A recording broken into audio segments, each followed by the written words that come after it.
ज्येष्ठ समाजवादी विचारवंत डॉक्टर कुमार सप्तर्षी यांचं शनिवारी पुण्यात निधन झालं। गांधीवादी चळवळीतील एक पर्व काळाच्या पडद्याआड गेलं। ज्येष्ठ समाजवादी विचारवंत, गांधीवादी कार्यकर्ते, लेखक आणि युवकांचं प्रेरणास्थान असलेले डॉक्टर कुमार सप्तर्षी यांचं शनिवारी पुण्यात निधन झालं। ते 85 वर्षांचे होते। त्यांच्या निधनानं महाराष्ट्राच्या सामाजिक, राजकीय आणि वैचारिक क्षेत्रावर शोककळा पसरली असून समाजवादी आणि गांधीवादी चळवळीतील एक महत्त्वाचा आवाज हरपला आहे। डॉक्टर सप्तर्षी यांना मधुमेहाचा त्रास होता। शनिवारी सकाळी अचानक अस्वस्थ वाटू लागल्यानं त्यांना तातडीनं पुण्यातील एरंडवणे येथील जोशी रुग्णालयात दाखल करण्यात आलं। मात्र उपचारापूर्वीच डॉक्टरांनी त्यांना मृत घोषित केलं। त्यांच्या निधनाचं वृत्त समजताच विविध क्षेत्रातील मान्यवर, सामाजिक कार्यकर्ते आणि त्यांच्या असंख्य अनुयायांनी हळहळ व्यक्त केली।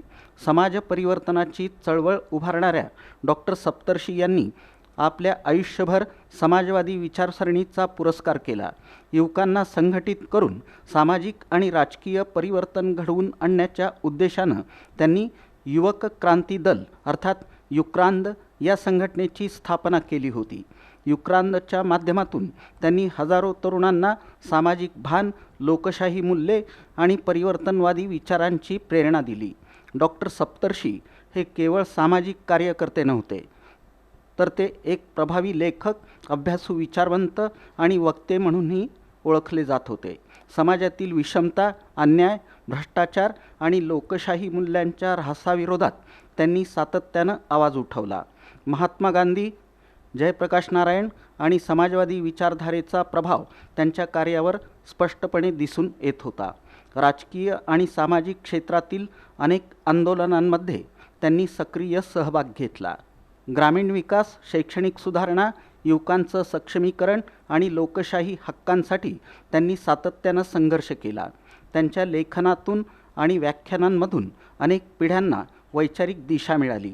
डॉक्टर कुमार सप्तर्षी यांनी विविध पुस्तकं, लेख आणि भाषणांमधून समाजातील ज्वलंत प्रश्नांवर भाष्य केलं। समाजकारणाकडे पाहण्याचा त्यांचा दृष्टिकोन व्यापक आणि परिवर्तनवादी होता। त्यामुळंच ते युवकांसाठी मार्गदर्शक आणि प्रेरणास्थान बनले होते। त्यांच्या निधनामुळं महाराष्ट्रानं एक अभ्यासू समाजचिंतक, संवेदनशील लेखक आणि समाज परिवर्तनासाठी झटणारा लढवय्या कार्यकर्ता गमावला आहे। 9 ऑगस्ट 1977 रोजी चंद्रशेखर यांच्या नेतृत्वाखाली जनता पक्षात डॉक्टर कुमार सप्तर्षी यांनी प्रवेश केला होता।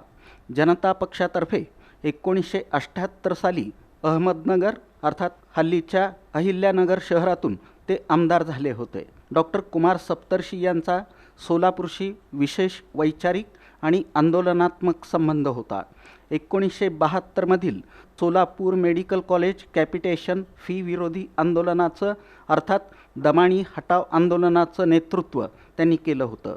या आंदोलनात मेडिकल कॉलेजसह शहरातील सर्व कॉलेजांमधील विद्यार्थ्यांच्या सभा घेऊन त्यांनी मोठा रेटा निर्माण केला होता।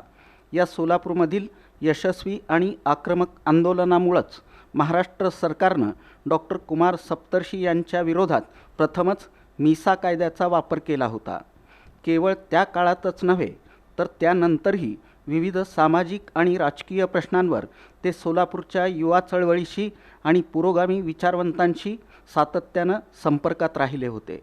सोलापूरच्या स्थानिक राजकारणावर आणि वंचित बहुजन आघाडीसारख्या संघटनांच्या भूमिकेवर त्यांनी वेळोवेळी परखड भाष्य केलं होतं।